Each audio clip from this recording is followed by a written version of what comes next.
Ndugu wa Tanzania,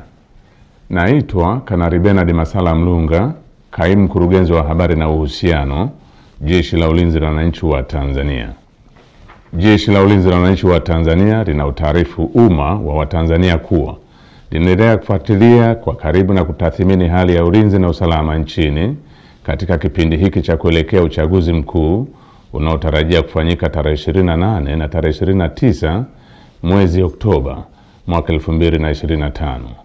kama ilivyotangazwa na Tume Huru ya Uchaguzi nchini na Tume ya Uchaguzi Zanzibar.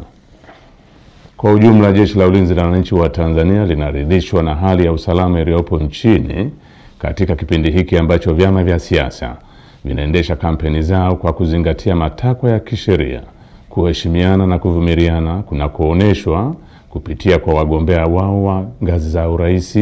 ubunge na udiwani. Jeshi la Ulinzi la Wananchi wa Tanzania linaviomba vyama vya siasa kuendeleza hali ya amani na utulivu wakati wote wa kampeni, kupiga kura na baada ya kupiga kura. Katika hatua nyingine, Jeshi la Ulinzi la Wananchi wa Tanzania linalipongeza Jeshi la Polisi na vyombo vingine vya usalama kwa jinsi vinavyoendelea kusimamia hali ya usalama katika kipindi hiki cha kuelekea uchaguzi mkuu.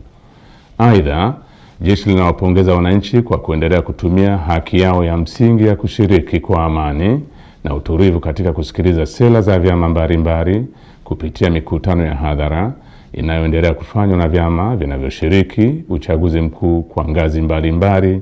ili kuwachagua viongozi watakaowaletea maendeleo. Pamoja na hali ya amani na utulivu iliyopo, bado kumeendelea kujitokeza baadhi ya watu wanaojiita wanaharakati kutoka ndani na nje ya nchi kutumia mitandao ya kijamii kupotosha umma kwa kuweka maudhui yenye kuleta uchochezi kwa kulihusisha Jeshi la Ulinzi la Wananchi wa Tanzania na siasa ili kutimiza azma yao ya uvunjifu wa amani. Jeshi la Ulinzi la Wananchi wa Tanzania linaomba umma wa Tanzania kupuuza machapisho au taarifa ambazo zimekuwa zikionekana kwenye mitandao ya kijamii. Wananchi wanakumbushwa kuwa taarifa zote zinazorihusu Jeshi la Ulinzi la Wananchi wa Tanzania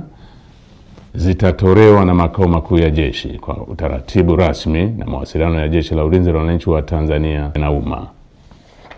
Jeshi la Ulinzi la Wananchi wa Tanzania likiwa sehemu ya vyombo vya ulinzi na usalama vyenye dhamana ya ulinzi nchini, linapenda kuhakikishia Watanzania wote hali ya amani, usalama na utulivu katika kipindi hiki cha kuelekea uchaguzi mkuu, wakati wa uchaguzi na baada ya uchaguzi mkuu. Asanteni kwa kunisikiliza.